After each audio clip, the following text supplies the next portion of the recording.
كنتم خير أمة أخرجت للناس تأمرون بالمعروف وتنهون عن المنكر وتؤمنون بالله.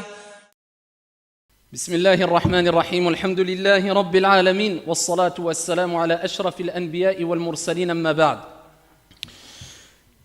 Combien de meurtres, combien de séparations, combien de gens ont été touchés par le mauvais œil, par as-sihr, la sorcellerie, combien de vols, combien de trahisons, etc. Eh bien, ont été commis à cause bisababi al-hasad, à cause de ce qu'on appelle la jalousie. En général, nous traduisons al-hasad par le terme qui est la jalousie. La jalousie, bien sûr, a une connotation négative, c'est quelque chose de mauvais.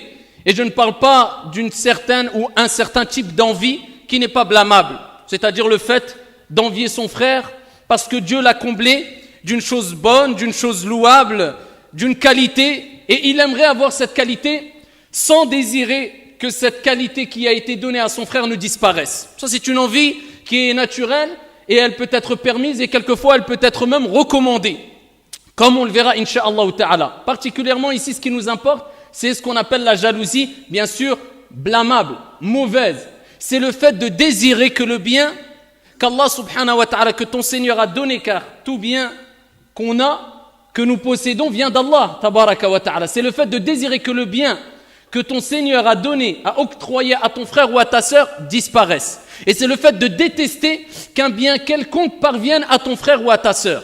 Eh bien ça, c'est ce qu'on appelle al-hasad, la jalousie blâmable. Et cela fait partie de al-kaba'ir, les grands péchés. C'est-à-dire que celui qui tombe dans ce type de jalousie, eh bien, doit se repentir auprès de son Seigneur tabaraka wa ta'ala en remplissant bien sûr les conditions du repentir qu'on a déjà évoqué maintes fois. Donc ayyuhal ahibba, ce type de jalousie est à abandonner, est à délaisser, est à bannir. Et bien sûr, le type de jalousie ou le type d'envie, ce qu'on appelle quelquefois par al-ribta, ce type d'envie qui est le fait simplement de vouloir ce que ton frère a sans désirer que la chose que ton frère a ne disparaissent, eh bien, de ce point de vue-là, on dira que ce type d'envie, il n'y a pas de mal. Mais il faut bien vouloir ce que ton frère a à partir du moment où ce que ton frère a est une chose bonne, est une chose louable, est un bienfait et n'est pas une chose mauvaise pour toi, pour ta santé, pour ton entourage, pour ta religion. Et surtout, il ne faut surtout pas désirer que cette chose disparaisse chez ton frère. À ce moment-là, il n'y a pas de mal, incha'Allah tabaraka wa ta'ala. Il faut savoir, ayyuhal akhyar, que le jaloux n'a rien à gagner, si ce n'est que frustration et perte, comme on le verra. Frustration, il suffit ici de rapporter la parole de Al-Ahnaf ibn Qais, rahmatullahi alayhi, quand il dit « Le jaloux ne goûtera jamais à la quiétude ». Ce n'est pas possible. Quelqu'un qui est jaloux, il ne sera jamais tranquille, parce qu'il veut toujours que ce que son frère a eu, eh bien disparaisse. Et donc il restera en permanence et il passera son temps à surveiller son frère ou sa sœur. Est-ce qu'il a toujours ce bienfait? Est-ce qu'il a disparu? Et quand il va voir que ce bienfait non seulement est toujours présent chez son frère ou chez sa sœur, mais en plus de cela, eh bien Dieu a fait accroître ce bienfait, eh bien là il deviendra fou. Et c'est pour ça qu'on voit en général les gens qui perdent la raison particulièrement ici, je dis, la raison et qui font un peu tout et n'importe quoi. Et ils sont prêts même à dépasser, à transgresser les limites d'Allah Jalla wa Ala, quitte à tomber dans les grands péchés. Ce sont en général les jaloux. Ils sont prêts à médire leurs frères, à calomnier, à tuer, à mentir, à voler, à trahir, à séparer, etc. Tellement qu'il a été rongé, son cœur a été rongé par la jalousie, wal iyadu billah. Et en général, les gens jaloux, eh bien, ce sont toujours ceux qui essayent d'imiter ceux qui ont été comblés par un bienfait. Son objectif, c'est d'imiter un tel qui a eu un bienfait. Il a acheté telle chose, je veux acheter la même chose. Il a fait telle chose, je veux faire la même chose. Il a été dans tel endroit, je veux aller dans tel endroit. C'est-à-dire qu'il est en manque il n'a pas vraiment une personnalité à lui. Il veut à chaque fois imiter les gens qui ont été comblés de bienfaits et il ne cesse de les médire ou de les calomnier ou même peut-être d'invoquer contre eux, wal iyadhu billah. Et tout cela fait partie bien sûr des grands péchés, si cela est basé sur la jalousie réprouvée, comme on l'a cité précédemment. Donc, on a dit que le jaloux ne goûtera pas à la quiétude, au contraire, il ne connaîtra que la perte. Et la preuve de cela, à titre d'exemple, rapporté par l'imam Abu Daoud, le prophète alayhi afdalus salati wa askat taslim a dit Iyyakum wal hasad. Ce hadith est jugé faible par certains et bon par d'autres savants du hadith. C'est pas parce qu'un savant du hadith a dit faible, ça y est, tout le monde va dire il est faible. Il y a une divergence sur l'authenticité du hadith ala kullin. Les savants l'utilisent et il est important de rappeler l'authenticité ou la faiblesse d'après les paroles des savants du hadith. Iyyakum wal hasad. Méfiez-vous de la jalousie. Et le prophète alayhi salatu wassalam a dit la jalousie consume ou dévore ou détruit, si tu veux, traduction approximative du sens, les bonnes actions. Et Dieu sait comment sont importantes les bonnes actions. Certaines personnes, il leur manquera une hasanat pour entrer au paradis. Eh bien, le prophète alayhi salatu wassalam nous dit la jalousie, ce comportement qu'on a cité, ou certains critères de comportement qu'on a cités, eh bien, si tu les as, eh bien, regarde ce que cela va provoquer. La jalousie détruit al-hasanat, les bonnes actions, comme le feu détruit le bois ou consume le bois. Et dans un autre hadith, le prophète alayhi afdalus salatu wa askat taslim, il nous met en garde contre la jalousie en disant que cela peut avoir un effet néfaste et mauvais et destructeur de notre religion. Rapporté par l'imam at-Tirmidhi wa ghayru bi sanadin hasan, le prophète alayhi afdalus salatu wa askat taslim a dit le mal qui a touché les nations qui vous ont précédés s'est infiltré parmi vous. Le mal qui a touché les nations qui vous ont précédés, c'était un mal, s'est infiltré parmi vous. Et ensuite le prophète alayhi salatu wassalam, il nous parle de qu'est-ce que c'est que ce mal qui s'est infiltré parmi nous et aujourd'hui on le vit, on le sent, on le ressent dans la communauté. Et c'est une des causes de la division dans la communauté, al-hasad. Pourquoi lui il a, pourquoi moi je n'ai pas? Pourquoi lui aurait-il et moi je n'aurais pas? Il a akhiri. Et ça c'est des choses connues dans la communauté, qu'Allah Jalla wa Ala nous préserve de ces caractéristiques néfastes, mauvaises et de ce comportement mauvais et blâmable. Amin. Il faut savoir que le prophète nous a parlé de ce mal et il a dit c'est al-hasad wal-barda. La jalousie et la haine. Wa hiya al-haliqa. Et il parle de la haine tout en sachant que la jalousie et la haine se rejoignent, tant au niveau de leur sens que de leur définition. Et il dit hiya al-haliqa, c'est celle qui rase la haine. Et il dit je ne dis pas qu'elle rase les cheveux mais elle rase ad-din, la religion. Et on sait très bien que la jalousie et la haine sont des causes de division et même ça peut tellement te ronger et te détruire que, eh bien, ta religion peut être détruite ou tes pratiques religion, car la religion en elle-même ne sera pas détruite bien sûr, mais on comprend que c'est tes pratiques personnelles de la religion, eh bien, peuvent devenir haba'an manthura wal iyadhu billah, poussière éparpillée. C'est pour ça qu'il est important de prendre en considération les conséquences de al-hasad. Et c'est quoi que provoque la jalousie wal iyadhu billah, ou que peut provoquer al-hasad? Eh bien, sache que la jalousie peut mener à l'orgueil al-kibr. La jalousie peut mener au meurtre, al-qatl.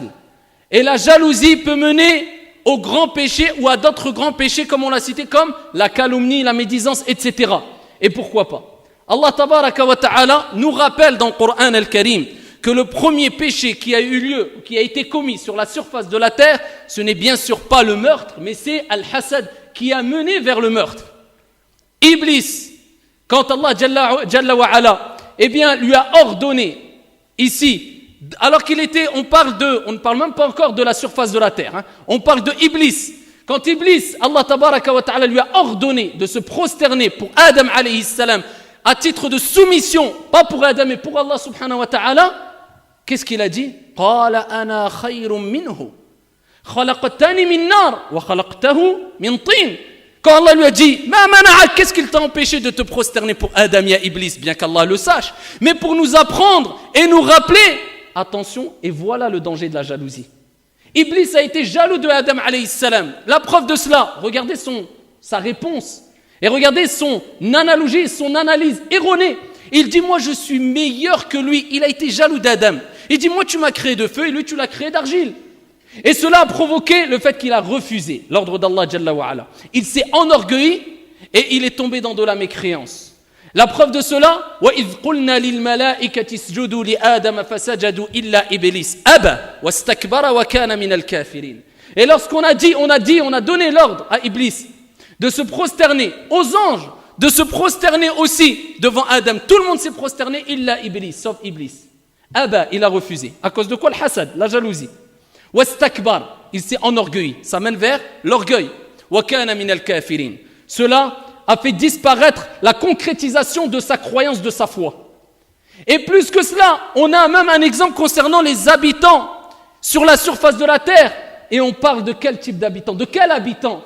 On parle des premiers habitants sur la surface de la terre. Et le premier péché qui a été commis ici par les premiers habitants sur la surface de la terre, le grand péché, c'était Al-Hasad. Habil et Qabil, les enfants de Adam alayhi salam, Qabil a tué Habil par jalousie. Il était jaloux de son frère, il l'a tué. Youssouf alayhi salam, eh bien ses frères voulaient le tuer. إذ قالوا لا يوسف وأخوه أحب إلى أبينا منا. Et ils ont dit, Youssouf et son frère Benyamin sont plus aimés auprès de notre père que nous. Ils ont dit, il faut qu'on tue Youssouf. Ils l'ont jeté dans le puits et vous connaissez l'histoire. Donc c'est quoi qui les a menés à cela? La jalousie. La jalousie peut créer des dégâts ici dont tu ne peux même pas imaginer. Et même celui qui est jaloux et rongé par la jalousie ne se rend pas compte de ce qu'il est capable de faire dû à la jalousie. Qu'Allah Jalla wa Ala nous en préserve. De même, la calomnie.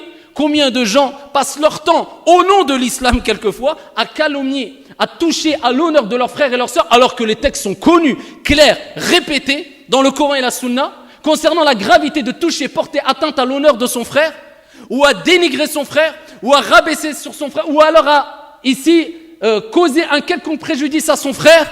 Mais avec cela, la jalousie le pousse tellement à être aveugle du cœur avant d'être aveugle des yeux qu'il ne voit plus rien. Et peu importe, pour lui la porte est ouverte, eh bien je calomnie et je touche à l'honneur. Et souvent ces gens-là sont touchés, pour la plupart du temps, par al-hasad wal-iyadhu billah, qu'Allah Jalla wa Ala nous en préserve.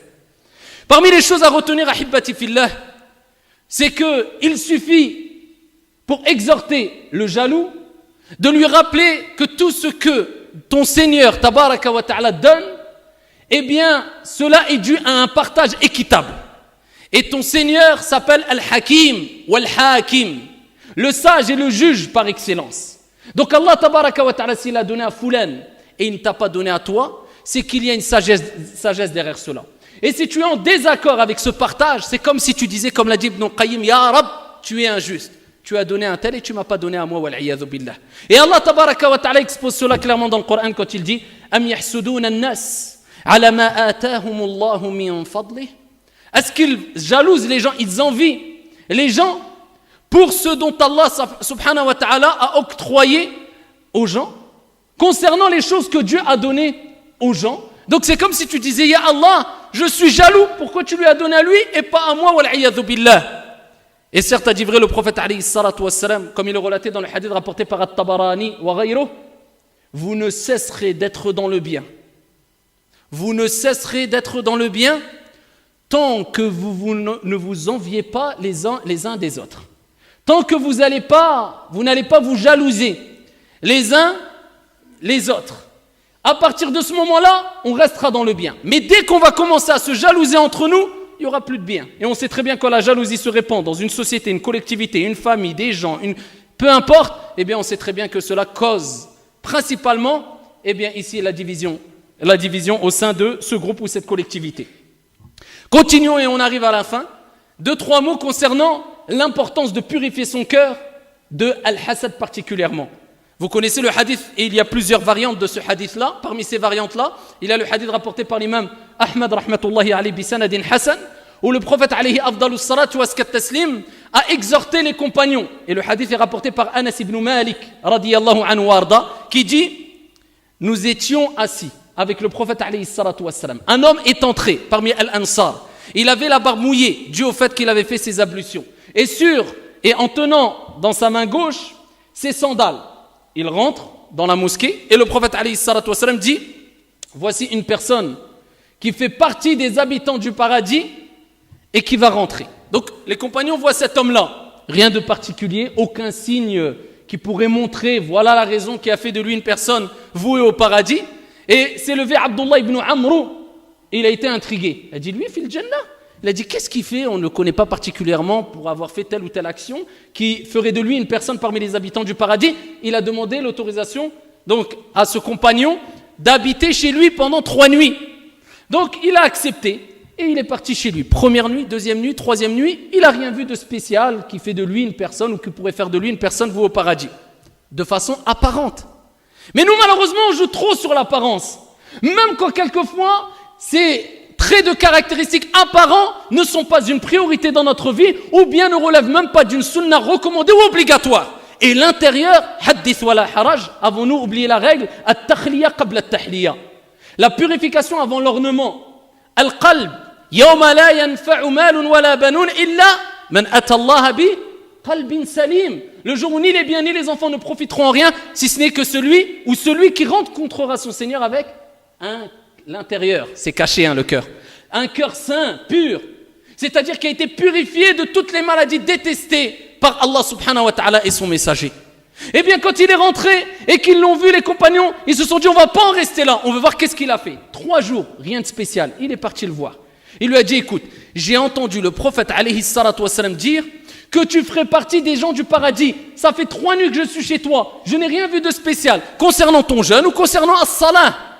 Il lui a dit, je ne fais rien d'autre que ce que tu as vu, si ce n'est que je n'éprouve aucune, si on veut traduction approximative d'après cette version, tromperie ou vice vis-à-vis d'aucun de mes frères, aucun des musulmans et musulmanes, et je n'éprouve dans mon cœur aucune jalousie vis-à-vis de qui que ce soit.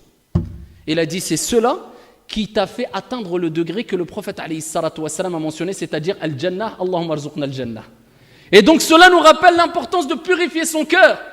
Même si tu ne fais pas beaucoup d'actions surérogatoires, juste d'avoir un cœur saint, un cœur qui est pur, tu ne veux pas le mal pour ton frère, tu ne veux pas la jalousie, tu ne jalouses pas ton frère, tu ne désires pas que les biens que ton frère a disparaissent. Au contraire, eh bien sache que cela, bi'idhnillahi tabaraka wa ta'ala, te fera rentrer facilement au paradis, bi'idhnillahi azza wa jal. Parmi les choses à retenir, ayyuhal akhyar, c'est que, et là je m'adresse particulièrement à celui qui est touché par la jalousie, et celui qui est jaloux. Concernant celui qui est touché par la jalousie, nous lui disons isbir wahtasib, patiente et espère la récompense divine, insha'Allah ta'ala. Et médite ces paroles qui sont véridiques et qui nous rappellent l'importance de patienter et que la patience est une réponse claire et efficace quant au mal de l'envieux ou du jaloux. Isbir ala kaydil hasoud, patiente quant à la ruse du jaloux. Fa inna sabraka qatiluh, ta patience le tuera. An-naru ta'kulu ba'daha, le feu se consume. Illam tajid ma ta'kulu, quand le feu ne trouve plus rien à brûler, eh bien il se consumera. Si tu ne réponds pas au mal par le mal, eh bien sache qu'il se consumera. Et bien sûr on recommande aussi à celui qui est touché par le mal de l'envieux, parce que l'envieux, quand il veut faire du mal, il peut faire énormément de mal, soit à travers ses membres ou soit à travers le mauvais œil. Et le prophète alayhi salatu wassalam a dit al-aynu haqq, le mauvais œil est une réalité, et particulièrement le mauvais œil du jaloux, et on parle du type de jalousie accompagné du fait de désirer que le bien que mon frère ou ma sœur a disparaisse avec du mal, avec de la méchanceté. Ce mauvais œil peut tuer ou rendre malade ou rendre handicapé. Et cela est connu. Et Ibn Qayyim rahmatullahi alayhi nous rappelle que le mauvais œil, al-ayn, eh bien peut venir des êtres humains ou peut venir même des djinns. C'est pour ça qu'il est important de jour comme de nuit de se préserver et se protéger. Et on a divers moyens de se protéger ou de se préserver. Et particulièrement le fait de répéter Surat al-Falaq et Surat al-Nas. Dans Surat al-Falaq, on cherche protection auprès d'Allah Jalla wa Ala, entre autres, min sharri hasidin idha hasad, contre la jalousie ou l'envieux quand il envie. Parce que tu peux être une personne qui a ce côté envieux, mais tu laisses cela mourir en toi et tu invoques en faveur de ton frère et tu te repens. Cela n'aura aucune conséquence néfaste, incha'Allah ta'ala. Mais quand l'envieux envie, il met en action son mal, son mauvais œil, sa jalousie, cela peut créer des dégâts. C'est pour ça la première des choses, répète le matin et le soir, au minimum 3 fois, Qul a'udhu bi rabbil falaq et Qul a'udhu bi rabbin nas. De même, il y a des invocations. Parmi les invocations les plus importantes, A'udhu bi kalimatillahi tammati min sharri ma khalaq. Et Bismillahi alladhi la yadurru ma'a ismihi shay'un fil ardi wala fis sama' wa huwa as-sami'ul 'alim. Vous les retrouvez ces invocations dans la citadelle du musulman 3 fois le matin et 3 fois le soir. Prends cela comme une sorte d'ordonnance qui va te protéger ton âme, mais aussi ton corps. Parce que le mauvais œil va apporter des conséquences néfastes à ton âme, mais aussi à ton corps a fortiori. Et là, je m'adresse à celui qui en vit. Eh bien, nous lui disons, repens-toi auprès d'Allah tabaraka wa ta'ala, car le fait de désirer que le bien de ton frère disparaisse ne va rien t'apporter, si ce n'est, comme on a dit précédemment, comme l'a dit Al-Ahnaf ibn Qais, l'envieux, le jaloux ne goûtera jamais à la quiétude. Tu resteras frustré. Tu resteras ici dans l'amertume. Tu resteras toujours à t'occuper des affaires des gens en oubliant ta propre personne et cela ne t'apportera rien de bénéfique. Et pour y remédier, invoque ton Seigneur et sois intelligent. Au lieu de désirer que le bien disparaisse, dis « Ya Rab, comme tu as donné un bienfait à mon frère, Ya Rab, je te demande de m'octroyer ce même bienfait à moi. » Alhamdulillah, tu as tout compris. Donc, le bienfait que ton frère a, tu demandes à Allah tabaraka wa ta'ala de te le donner sans désirer que ce bienfait qui a été donné à ton frère disparaisse. De plus, invoque en faveur de ton frère. Pourquoi? Rapporté par l'imam Muslim, et je terminerai ici. Le prophète alayhi salatu wa salam a dit, il nous rappelle que parmi les invocations qui sont acceptées, c'est l'invocation du frère en faveur de son autre frère qui est absent. Et le prophète dit, Allah Jalla wa Ala envoie un ange, il y a un ange auprès de lui, et à chaque fois que le frère invoque pour son frère qui est absent, Al-Malaïka disent Amin, et pour toi la même chose. Amin, et pour toi la même chose. Donc ici c'est une invocation acceptée en faveur de ton frère. Donc demande, Ya Rab, comme tu as donné à mon frère, Ya Allah, donne-moi ce même bienfait si c'est un bien pour moi. Si c'est un bien pour moi, Ya Allah, c'est le mieux. Et ici rajoute, Ya Allah, accroît son bienfait. Augmente-lui de tes grâces. Eh bien, les anges diront Amin, et pour toi de même. Et ainsi, tu chasseras ce côté envieux, ce côté, on peut le dire, maléfique, car Iblis a été rongé par Al-Hasad. Et Iblis est tombé dans l'orgueil et ensuite est tombé dans le fait du renoncement, ici, du renoncement de la foi. Eh bien, nous disons attention à ce côté maléfique qui peut prendre le dessus sur toi, wal'iyadhu billah. Qu'Allah subhanahu wa ta'ala purifie nos cœurs de la jalousie et de l'envie mauvaise et qu'Allah tabaraka wa ta'ala nous unisse sur la fraternité et la sincérité et l'amour en Allah tabaraka wa ta'ala. Innahu waliyu dhalika wal qadiru alayh. هذا وصلوا وسلموا رحمكم الله على نبي المختار كما أمركم بذلك جل وعلا حينما قال إن الله وملائكته يصلون على النبي